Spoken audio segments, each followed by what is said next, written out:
watching it go, buying low, selling high. Riding the wave, I'm here to stay, living in the digital age. No banks, no fees, just decentralized. It's crypto paradise. Ooh. No banks, no fees. Good morning from paradise, my fellow surfers. My name is Crypto Amaru. We got Crypto Hitman in the house as always, and it is Tuesday, September 30th. A mere hours away from this impending government shutdown. What is this government shutdown? Should it come to fruition? What will it mean for our bags? Are the Democrats looking to dump our bags? Are they conspiring and colluding together, both parties, to crash the markets? Or is, in fact, this going to be a bullish catalyst for Bitcoin and crypto? Gold has a little hint. So we'll take a look at the charts. We'll give you our predictions. We'll cover what is going on with this government shutdown, why it's happening, and how we think it may be resolved. And then we'll cover some crypto-related stories as well, I'm sure. Got some charts to go over, maybe some low-cap gems to talk about here. But, yeah, Nick, I don't know if you've been covering or following much of this news here around the shutdown, if you have any overall feelings around it, or is it sort of news to you? I saw it posted on like the White House Twitter, but government shutdowns, they don't matter to me. I mean, they happen all the time. There's nothing new. They always come back. Nothing gets resolved. They shake hands and the bills are signed that are 1,000 pages long. So the market can not like the uncertainty, and the market can sell off here today. But I think at the end of the day, it's really a nothing burger. And, Democrats trying to FUD your bags, it should be nothing new. It's happened the past 4 years in the last administration. They hated crypto. They hated Bitcoin, and they hated retail investors. That's just the truth. So I think it's a nothing burger, a blip on the screen. I think the Q4 keeps doing its thing. We have interest rate cuts coming next month. October begins, and we hit the show on the road. So I don't know. What's your thoughts? Do you know more about what this government shutdown is for? Like, why are they doing it this time? Yeah, I've read into it a bit. So just like a little background, right? Every, I guess there's a period of time, right? They fund the government. I think yearly, maybe it's every 6 months. They fund the government, meaning they allow for the spending that they previously legislated is sort of into existence. They say, okay, now you can spend this money. But what's happened over the past, I don't know, number of administrations, this is stretching back years and years now, the party that's not in power sort of uses this as leverage to get more things that they want. And so the Democrats, they're not in power, but you need like 60 senators, I guess, to approve this spending bill, and the Republicans are short a few, right? And so the Democrats are coming together and saying, well, we won't pass the spending, we won't authorize the spending that we've previously approved, by the way. We won't authorize it unless you give it these certain demands. And in this case, the demands center around healthcare and restoring some of the cuts that were made in the Big Beautiful Bill, and I think kind of solidifying cuts or subsidies that were in Obamacare. And what I've been reading is the Republicans are saying, first of all, this is bullshit. Like, this is a bunch of nonsense. But both parties kind of know, all right, this is an opportunity to negotiate. This is normally what happens. So I think there's a couple sticking points around it. There was some clause in one of the laws on Obamacare that said basically you can give these subsidies to what could end up being illegal immigrants. The law's not completely clear on it. Why do Democrats find the need to spend your tax dollars on undocumented and illegals? Like, why is that their calling card? Their calling card is to protect criminals and spend money on illegals. It makes no sense. It's definitely not a winning platform. I don't understand. I don't get it. So that's one of the sticking points, getting that language out there. I think they'll probably end up coming to terms on that. Or who knows, maybe not. I mean, the Democrats, I think, are in a desperate place right here because they lost the election badly. They're, in the wilderness. Their ratings are way down. Their approval ratings are way down. Like, they're in a bad spot. So maybe this is like a Hail Mary for them. Maybe they're thinking if they shut the government down, that the population will blame the Republicans or something. I don't know. I don't really know what's going through their heads. I think they just get a deal done or not. I mean, the fact is, Trump won. He passed a law you guys don't like the law and what's in the law, big beautiful bill. Well, don't hold, the entire U.S. government hostage to get what you want. Do better. Win elections next time. Put platforms out that people actually vote for and policies that people vote for. That's the solution, not, holding the government hostage. But in any event, how will this affect the financial markets? I think we may see some volatility today and tomorrow. At worst case, we may see some sell-offs. Okay, government shutdown, and you know how people in crypto are. They overreact to every little thing. So you may see some red candles at midnight tonight if the shutdown actually happens. But I think long term, what this does is it continues to drive people to alternative assets and away from the US dollar. Because, if this is how the government sort of conducts itself, why are we trusting the dollar? And look at gold. Look at gold. What a perfect example of people no longer trusting the dollar. They want to get into alternative assets. Right now, gold's cooking. Bitcoin next.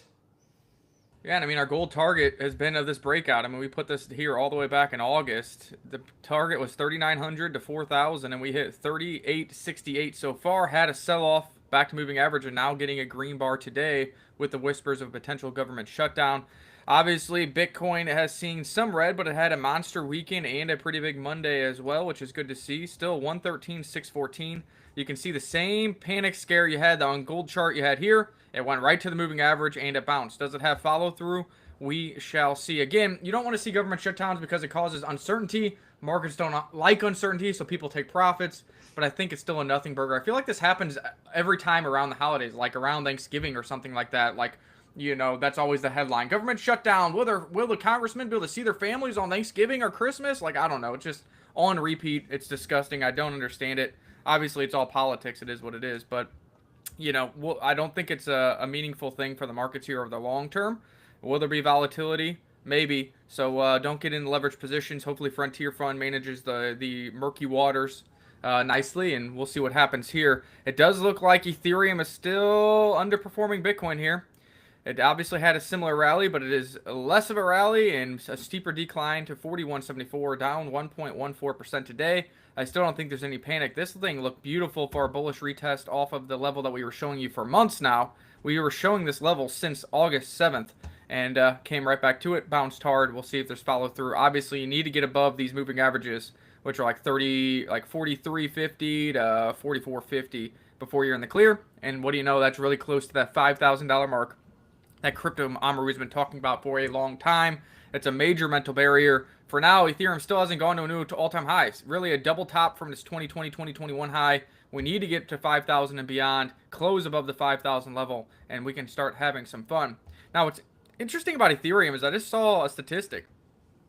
Over the past 4 years, there's been 3.9 million new ETH put into supply. That's been the inflation, Crypto Amaru. That's a lot of Ethereum.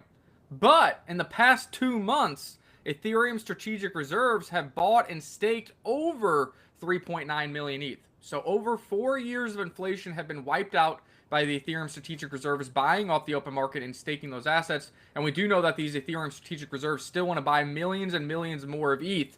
That is where there can be supply shock. If the market gets quantitative easing, that helps risk on assets. If these Ethereum strategic reserves keep buying up millions of ETH, that creates supply shock because, again, it took 4 years for 3.9 million ETH to be inflated into the supply, and that amount of Ethereum was taken out of the market in just 2 months by these companies. And correct me if I'm wrong, I would imagine most of that inflation came before they switched over to proof of stake, right? Because when it was a proof of work, you were actually mining Ethereum similar to how you would mine Bitcoin, and there was no burn function. Ethereum was not being burned at all in those early days, right? And so now, if the network activity is at a certain level, you'll actually have more burns than you will have new issuance of Ethereum. So really, the inflation, when the market's doing well and network activity is relatively high, inflation on Ethereum should actually be lower than Bitcoin, and we've seen that in the past. So, and Bitcoin's inflation isn't high. So, yeah, I'm not worried about Ethereum. I'm not really worried about anything. What's giving me a lot of confidence here is the gold run that we're seeing. people are just piling and piling and piling into this gold trade. And it's a reminder of a few things. One, people love hard assets, fixed finite supply that are sort of the opposite of, the fiat currencies.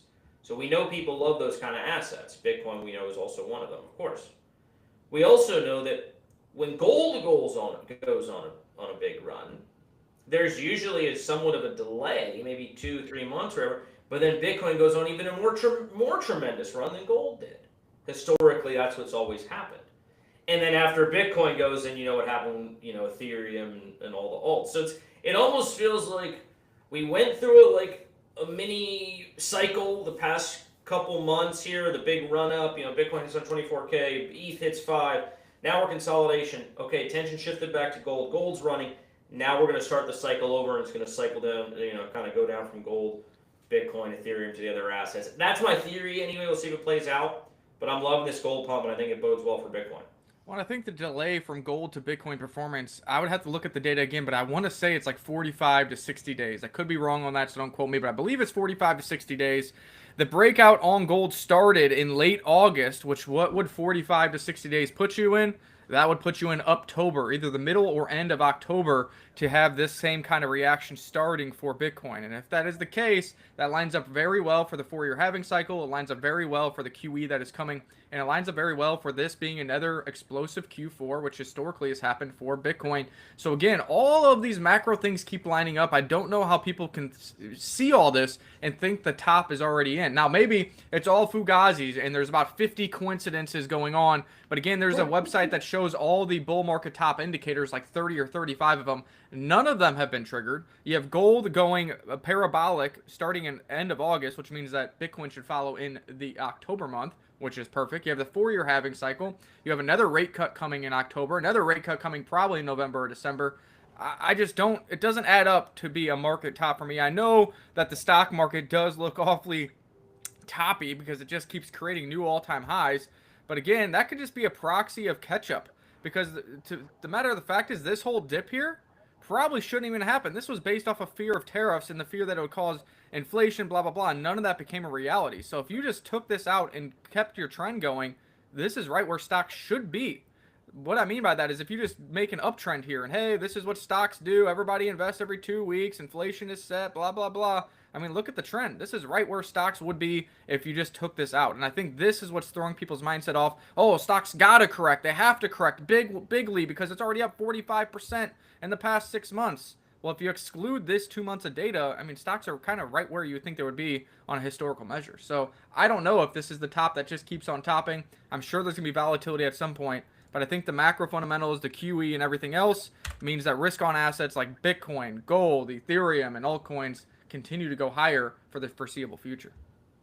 Yeah, I mean, there's going to be a crash at some point. There's always a crash after things get way too frothy and overheated and have gone parabolic and everyone thinks they're going to get rich forever and, this bull market's never going to stop. But we haven't hit any of those metrics yet. Like you said, there's those 35 indicators, and none of them have been triggered. So we're not there yet. Obviously could have a black swan event or something like that, but those are inherently impossible to predict. So I'm not worried about the stock market at this moment in time. Yes, it's been on a tear, but who's to say it can't go higher? And then in 5 years, this will look like a low. So I mean, I don't know what people are worried about. Bitcoin, yeah, man. Okay, we have a bit of a correction over the past couple months up 124K, but look at gold. Look at gold. It's looking great. I will say one thing about the government shutdown too that you just reminded me of. So, the government agencies that are responsible for putting out the data around the labor market, inflation, etc., they will be shut down too. So, what does Powell do? Worst case scenario, and I don't think we get anywhere near this, but if this shutdown persists for weeks and weeks and weeks, and we have that Fed meeting in 30 days from now, and the Fed hasn't got any data in, how does that impact their decision making? I don't know. I don't think that's going to happen anyway. I think the shutdown normally, worst case, they last 3, 4, 5 days, and then people are like, all right, it's enough panic, it's enough bad news, just negotiate something and get it done. So I don't think we're going to have 30 days of no data, but there will be no data. There's supposed to be data coming out on the labor market, I think, this week, and if the shutdown happens, we won't be getting that data probably until next week. If you want to go through the chat box, and we got a bunch of people here saying hello, yo surfers, etc. If you want to pull all those up. Yes, good morning from me, Chapo. Rema in the house. Good morning. Suicidal empathy. I think that's the Democrats' calling card there. That's their mantra. Coined by, I don't know if it's a real person. Gad Sad. Is that a real name? Is that a real thing? I don't know what that is. But that's cracking me up, man. And then Moon Mud in the house as well. Hello, good morning, guys. So, yeah, we've been talking government shutdown. It's coming. We don't think the markets are going to, be impacted by it in a meaningful long-term way. Maybe some volatility. We might see some sell-offs tonight at, midnight when they shut down. Oh, the government's shut down, and weak-handed, jeets in the market. Oh, panic, sell, whatever. Or the market makers just washing people out again.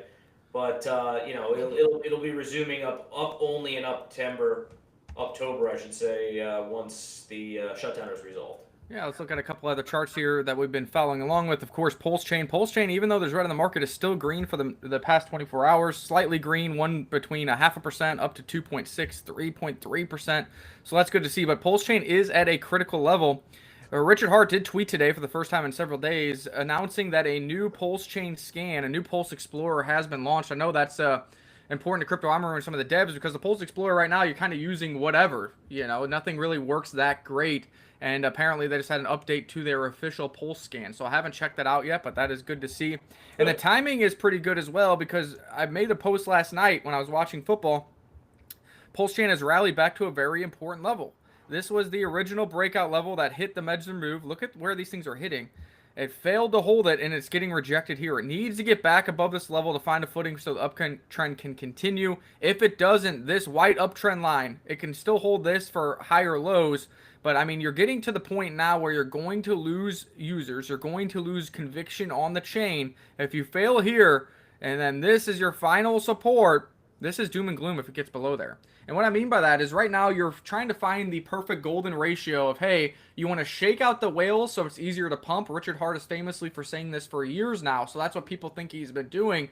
But if you let it go too deep for too long, you're actually going to use your high conviction users. You're going to lose some of your whales. You're going to lose people from the network that are going to go over to whatever the new network is, XPL or whatever that one we were talking about yesterday. And it's very hard to get them to come back because they have a bitter taste in their mouth and they've forgotten about your project. They won't come back to the network until it does like a 10 or a 20x, and they'll be the late FOMOers. So I think you're in this very important inflection point where if you let this thing go on too long or let it go too low, especially if it breaks below this white uptrend line, you are going to do massive amount of damage to the user growth and to the potential upside of this network for the remainder of the bull market.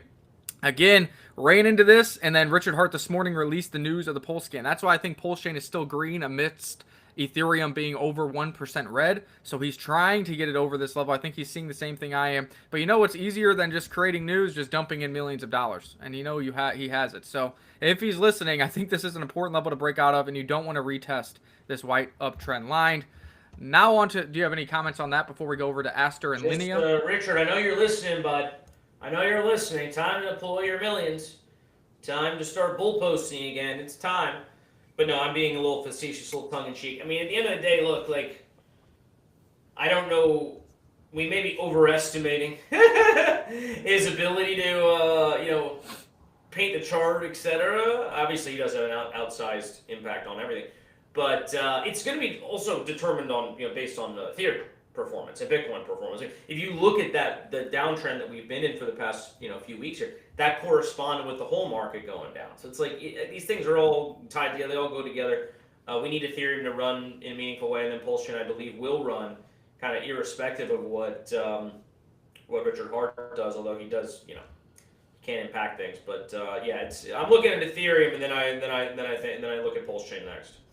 That's a good way to look at it. And then let's look at Aster and Linea, because we've been talking about these ones. Aster, again, we've been telling you break below $2 is not a good look. And we've been saying, hey, this could be 5 waves down. Yesterday in the live show, I said 5 waves down. 1, 2, 3, 4, which means you have a 5th wave that goes lower than this previous level. We haven't quite gotten there yet, but this is green candles and sitting on the precipice of giving you that lower low.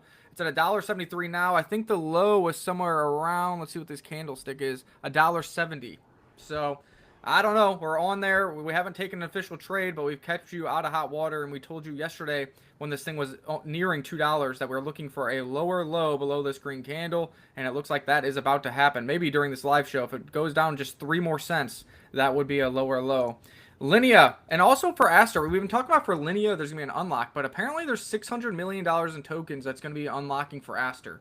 I need to do my due diligence to figure out when, where, who's getting those tokens. I'm not as familiar with that distribution cycle as I am the Linea one, but I did see that pop up on a reputable source on Twitter saying that it's not just Linea that has an unlock next month. Aster does as well. Now, I do know that CZ has 100 million or 200 million of Aster token already. He's going to be a hodler. Binance is involved.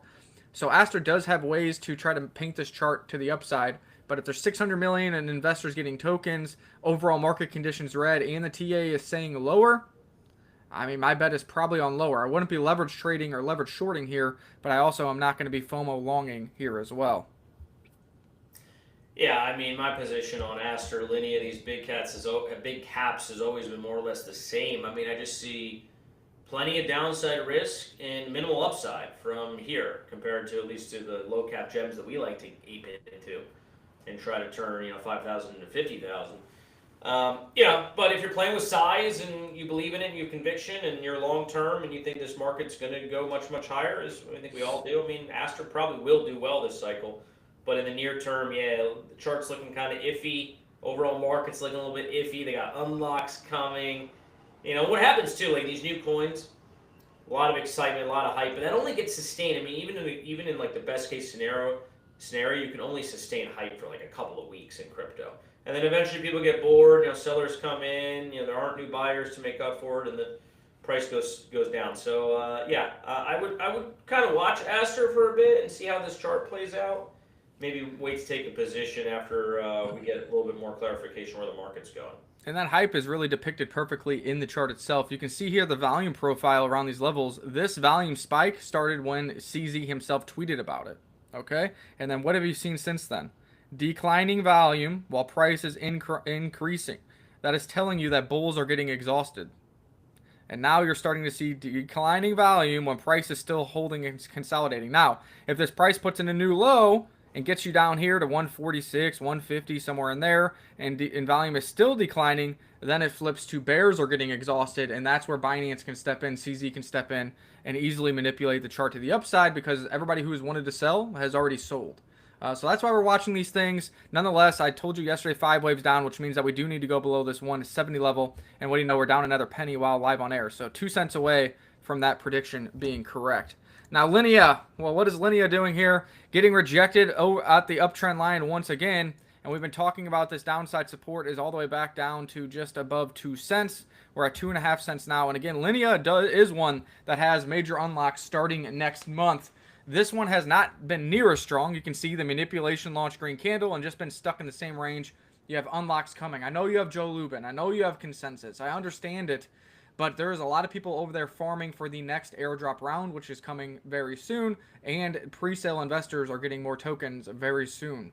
This one looks like it wants to go lower. Now, can it do okay if Bitcoin goes to new all-time highs, ETH goes to new all-time highs, etc.? Sure, I just think there's better places you can put your money, and I definitely want to see the first unlock and next airdrop come out for Linea before I'd want to get invested in that. And for people watching the show, you kind of have exposure to Linea anyways without having to put money into this. And that is if you own SBET, SharpLink Gaming, which I told you to buy at $9 a share, and it's like $17 right now. Joe Lubin is heavily involved with Linea.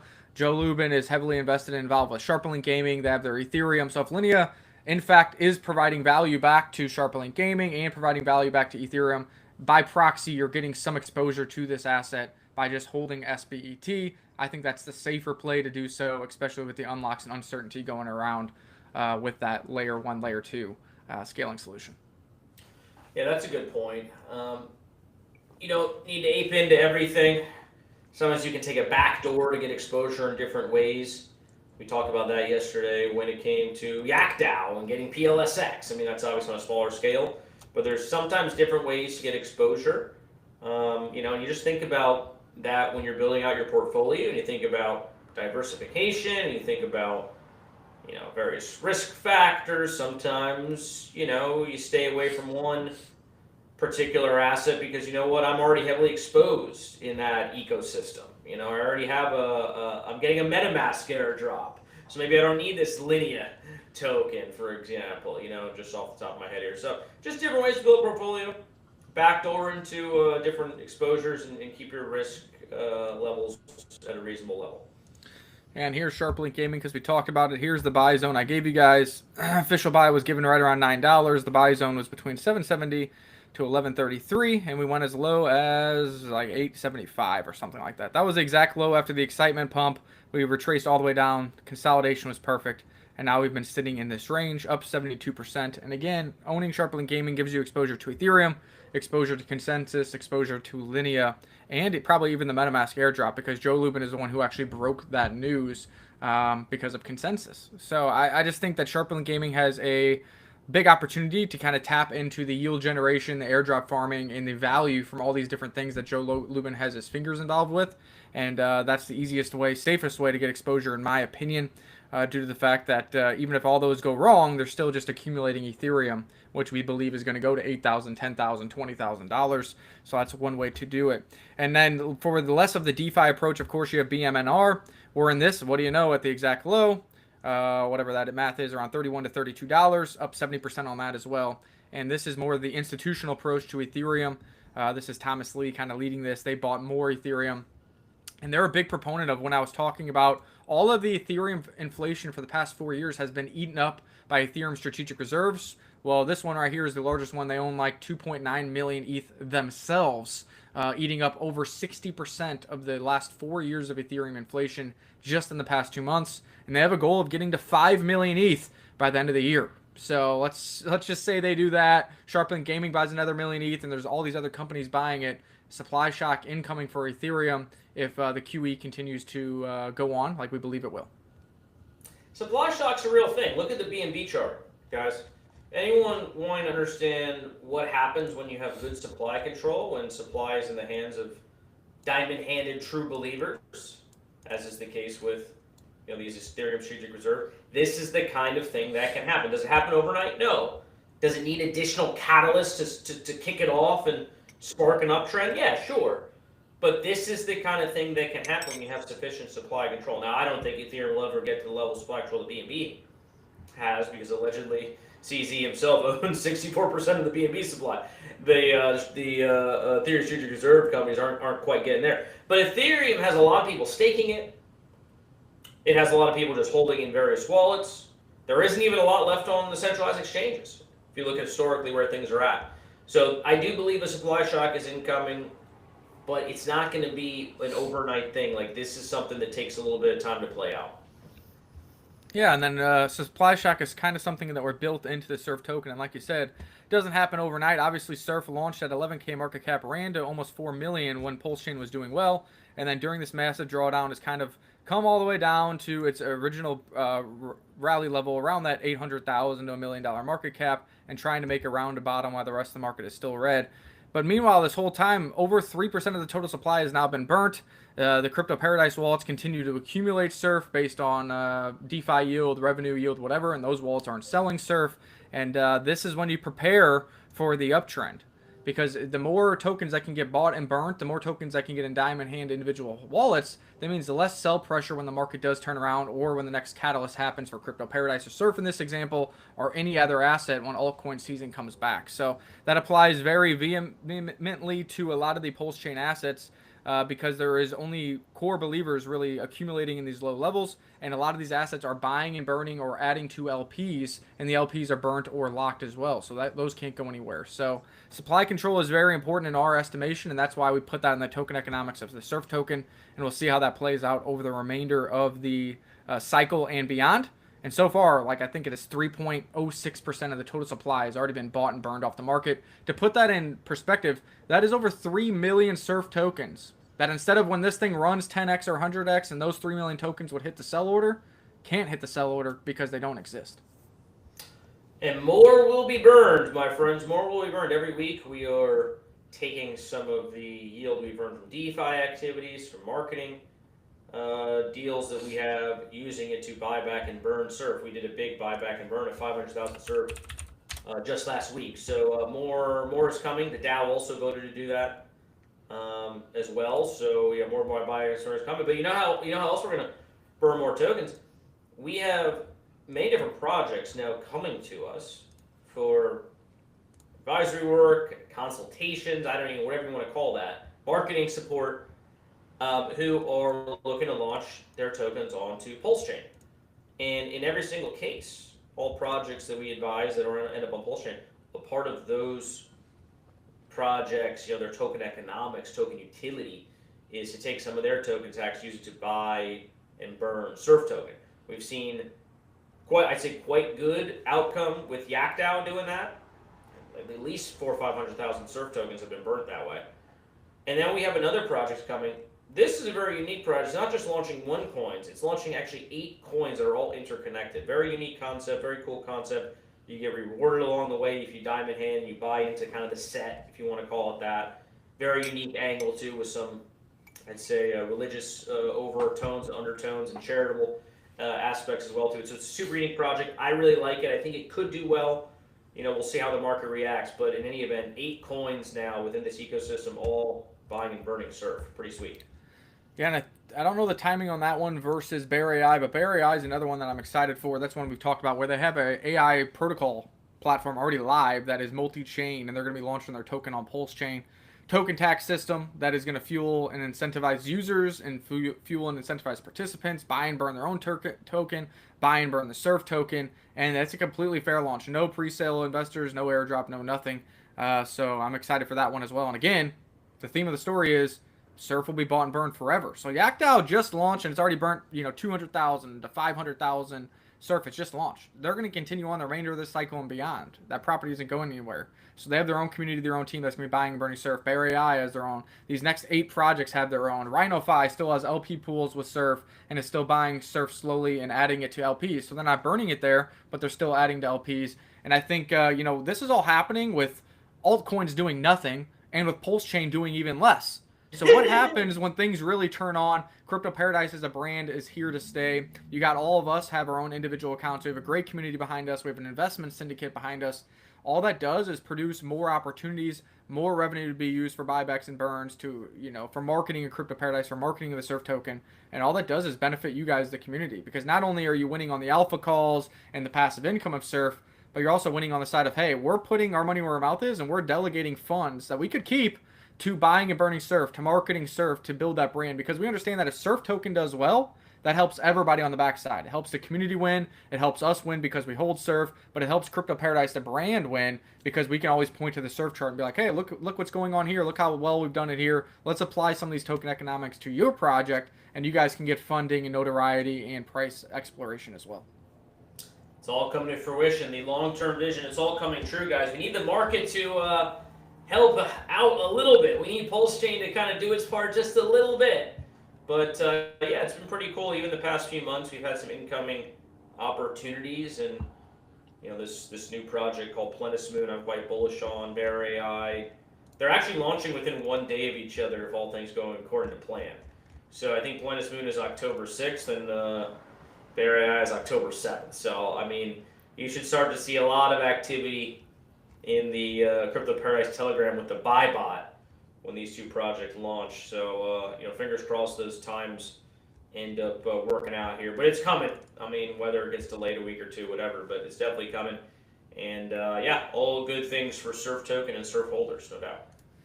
Yeah, the other one I want to mention real quick, because we did get involved in the pre-sale there, and that was kind of the newest alpha call for the Surf DAO group. You need 200,000 Surf or more to get in there. If this will let me share my screen. Thank you. Jeez. That is Quants. Quants was supposed to launch, I think, like September 24th or something like that. Obviously, the market wasn't great, but they were working on a new partnership. Can't name it. They have an NDA there. If that becomes a reality, then that could be huge for the project as well. But, Quants kind of falls in this nice middle ground of the sector that's doing well. Aster, Hype, Frontier Fund. It kind of falls within that. The Perpetuals, the Dexes. This is an AI-driven investment platform in which you can use DeFi to invest part of your portfolio and let AI trade it on your behalf. So I still think this is going to do extremely well. Obviously, the market and the partnership kind of delayed things, which we don't like to see because we invested in this. We want a quick turnaround. We want to get live. We want the vesting to start. We want to start using the platform. But I think it's going to end up doing very well, whether the partnership goes through or not. I'm excited that the Alpha Group had a chance to get into this quickly. As long as we launch here within this next month, I'm happy. If it draws out beyond that, then the quick turnaround time on the investment thesis, kind of drags on and becomes less exciting to me because you're locking up funds. But I think that this one's going to do pretty well. How about you? Yeah, I'm bullish on quants. I've been bullish on quants. Love the product already out in the market. You can deposit your funds and let their sort of AI trading algorithms generate passive yield for you. Their best strategy, I think, is making 25% APY, something like that. So nothing mind-boggling, but I mean, I'd rather make some smaller passive income than lose money. So just think about it from that standpoint. So I think very unique product, great team. Have a lot of connections within the industry, as you mentioned. And token economics, token utility, everything is lined up well. I mean, it's interesting though, because you could have a scenario like that where everything looks great and then something goes wrong. So, obviously, do your own research, understand the risks, blah, blah, blah. But Quants checks all the boxes from my perspective, and very happy I got to that pre-sale. Yeah, shout out to Cointelegraph, 2.3K views. Randy Hipper, she used to be Miss Teen Crypto. I guess she's not a teen anymore. 500. We're at 122. Not too shabby. Bitcoin Ben 70. Brokana 20. You go down here to Crypto Town Hall. Very big names on this town hall. Only 61. So we're doubled up versus Crypto Town Hall themselves. Maybe they just started the show or something. But shout out to everybody watching here on Twitter. Shout out to everybody watching on YouTube. Shout out to the live comments on YouTube as well. Make sure to hit that like, share, and subscribe button. And you guys can always ask us questions over there, and then we'll give you our TA answer, our best fundamental answer, or whatever it may be. That's part of the live show is when you guys chat more, it dictates kind of the direction of the live show. Get more information out there, keeps us on our toes, and keeps us making some gains. Yeah, man. I want to hear from you guys in the community. If you have any questions, thoughts, concerns. One piece of news that jumped out at me this morning.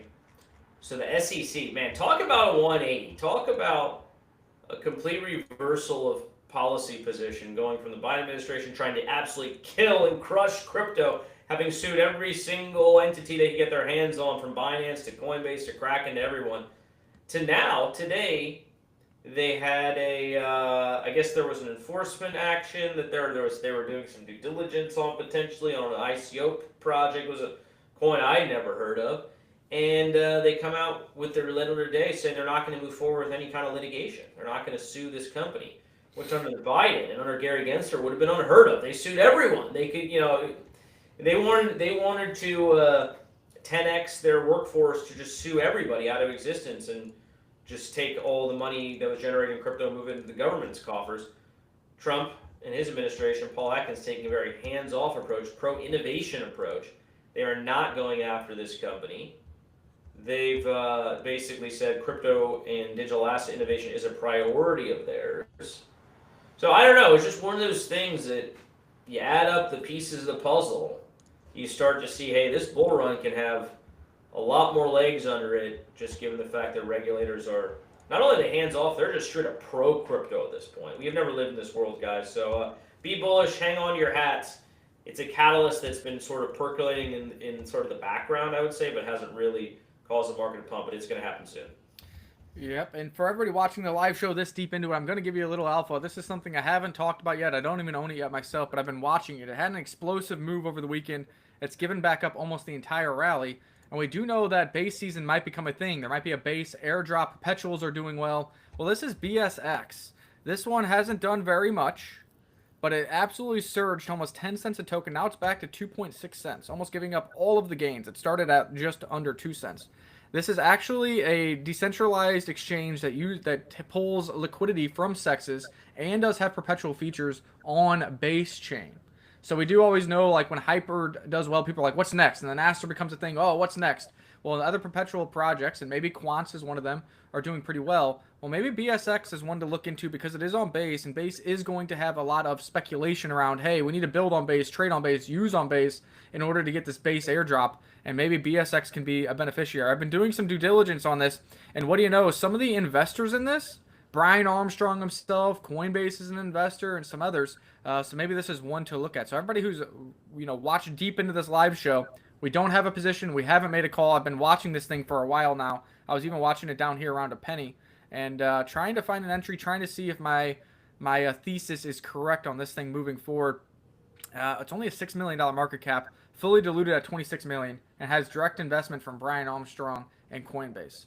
We do know they're not very good at the marketing side. It takes them a long time to react, but I do think that this falls in the proper sector, and something was going on this week, and you don't just go from 2 cents to 10 cents and straight back down for no reason. Somebody thought they had some inside information there, and maybe it didn't play out that way, or they just sold into that pump. Not sure. Well, this, I think, answers Martin's questions about our scouting of base chain. You know the difference, though, between Brian Armstrong and CZ? CZ, look what we did with Asterman. He would have bought all these tokens. He would have massive supply control. He would have started bull posting about it. He'd get it up on Binance, open up perpetuals and futures and leverage trade and all this stuff that they do. Brian Armstrong doesn't do diddly squat. He invests, doesn't say a word about it on social media, doesn't get it listed on Coinbase, certainly doesn't have any sort of advanced features within Coinbase, enabled for this new coin. So I don't know, man. Like Brian Armstrong, learn how to pump a coin for once. I don't know, Nick, you may have dropped off here, but I'm just kvetching about Brian Armstrong. CZ's a Chad. Brian Armstrong, I think he's a little bit, I don't want to interfere with the market too much. Whereas CZ's like, all right, press the buttons, pump the coins. I don't give a fuck. I don't even have a jurisdiction that I live in where people can come after me. So I'm just, flying around on a private jet all day. I don't give a fuck. So shout out to you, CZ, for pumping Aster. I don't know about this new coin. Nick pointed it out. But it looks like a kind of a pump and dump vibe to me based on the chart. I'm staying away. All right, quants. We have a question about quants and Sonar. Yes. So, all right. The question here from Roan about quants and comparing it to another project called Sonar, where you should invest in the pre-sale, or did just recently rebrand as something called Raster. Quants, as I understand it, or as you say, Sonar, as I understand it, you don't deposit your funds into some trading account and then, Sonar makes money for you. That's quants. Quants is you basically hand them over. Actually, there's ways to do it in a decentralized way now. So there's two ways: so centralized trading and then decentralized. By the way, it's like they're doing trades on your behalf, right? Sonar is more market analysis, market evaluation, wallet analysis. It's more tooling rather than an actual trading product itself. So that's kind of a high level, I'd say, rudimentary explanation. I haven't looked very closely at Raster or Sonar in a long time because they just haven't launched. And, we invested ages ago. It's always going to launch, hasn't launched. So I haven't spent a ton of time since the early days. I'm just going back what I remember from 8-9 months ago. But that's as I recall. I mean, I would imagine Raster actually has more features now and has done a bit more. Maybe they'll start doing some automated trading. Here after when they do finally launch and the product evolves.